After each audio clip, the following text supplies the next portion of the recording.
បងរួមដោយម្ដេចបើអូនសំរាញ់ថាទៅ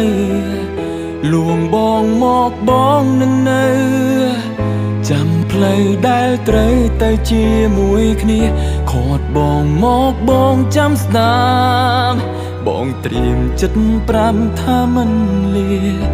ឬមួយអូនពិតលែងនឹកនេះយើងត្រូវបែកគ្នាអននិស័យត្រឹមនេះ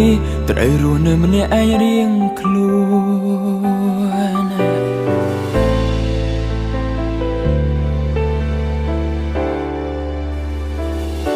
ឈឺចាប់យ៉ាងណាក៏នៅតែរួងបងត្រូវជាប់ឈ្មោះជានាងសូមបែកធ្លាប់ឆ្ងល់ទេទឹកភ្នែកពេលបងប្រកែកធ្វើជាបែកព្រោះចង់សាងចិត្តសូមបងបែក